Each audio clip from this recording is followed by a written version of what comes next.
Bonjour et bienvenue dans ce carnet de guerre consacré aux sorties TGCM de septembre. Un petit peu de retard, mais c'est pas très grave. Alors, qu'avons-nous ? Eh bien, nous avons le fameux Le Brousse. On a vu le concept dans le livre saison 3. Je crois que c'est saison 3. Enfin, le livre où il y a les Selks. Et moi, j'attendais beaucoup de le voir parce qu'il claque quand même vachement bien. La figurine est vraiment très très belle. Moi, je trouve qu'elle a vraiment beaucoup de cachet. Avec ses petits tatouages et ses machins, moi, je trouve vraiment très très bien. Sculpture, Tommy Tellier, peinture Gwenelle Jouy Boulard. Bravo à vous deux pour la réalisation de cette figurine. Je sais pas tellement quelle taille elle a, mais vu comment il est sur le socle, ça doit être de la taille Tornite ou Octoros. C'est du gros bestiau. C'est du bon bousin, comme on dit. Et puis, qu'est-ce qu'il vaut ? En fond. Alors, 250 pièces d'or. Colosse.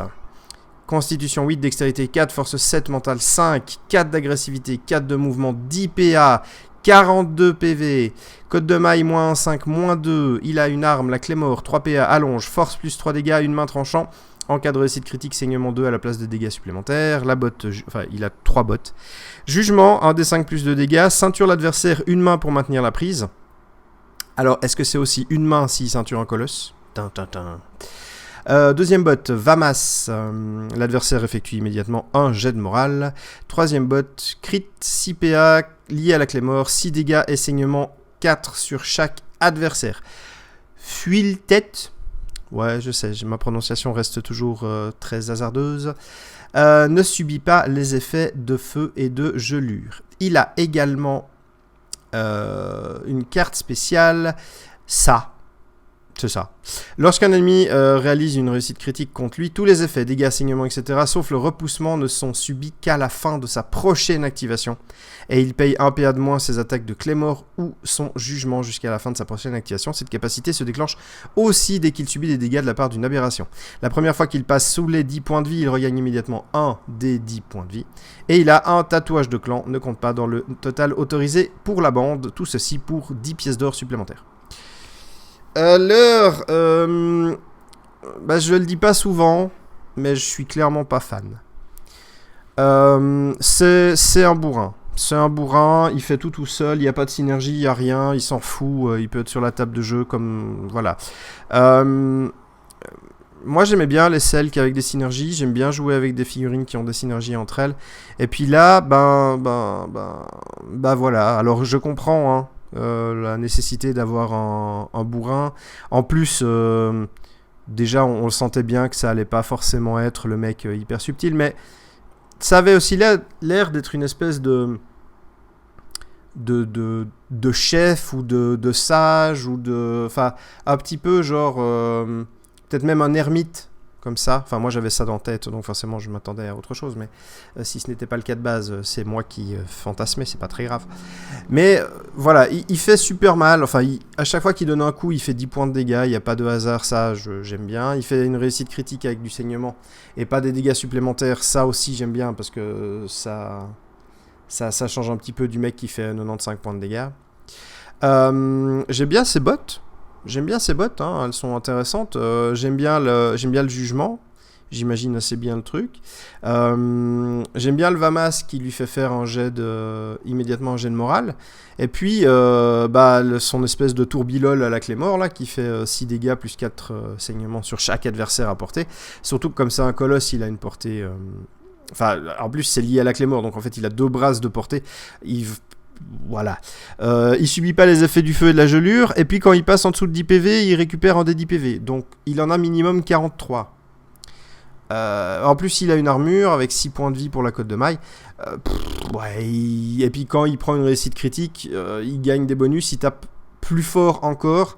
Et puis, le tatouage de clan qui permet soit de faire plus de dégâts une fois par activation, soit de faire au corps à corps ou au tir, ou alors de renvoyer s'il réussit une défense, il renvoie un point de dégâts. Voilà, c'est un bourrin. Il n'y a rien à dire de plus dessus. Il a pas de compétences de synergie. Il donne pas des bonus à droite à gauche. Il donne rien du tout. Ouais, voilà. Moi, je suis un petit peu déçu. Je vais avouer, je suis un petit peu déçu. En tant que bourrin, il tient clairement la dragée haute à Torny, à Octoros et à tous les gros colosses qu'il y a en face, ça c'est sûr. Mais déjà, on avait... Le premier qui est sorti dans le starter était aussi un bourrin, un peu moins bourrin. Mais est-ce qu'on pourrait pas avoir des colosses qui soient pas juste des tassons?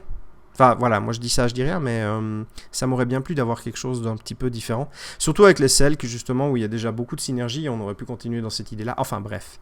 Tout ça pour dire que c'est quand même une superbe figurine, que le profil, si vous aimez les bourrins, est absolument parfait. Ça, il n'y a rien à dire là-dessus. Il est impeccable sur le bourrinisme. Mais que j'aurais apprécié d'avoir un petit truc, mais même si c'était un truc payant à côté, une petite synergie, un petit machin, bref, voilà, j'ai un petit goût d'insatisfaction dans la bouche. Bon, c'est pas très grave, ça arrive à tout le monde et puis ça va passer. Les sorties Carnage, alors comme d'habitude, je ne fais que dire que je trouve que les figurines sont très belles. Je n'analyse pas les profils. Sculpture Nicolas Bijard et peinture Emmanuel Pontier pour ce berserker que je trouve de toute beauté. On sent bien toute la subtilité d'un rhinocéros fonçant.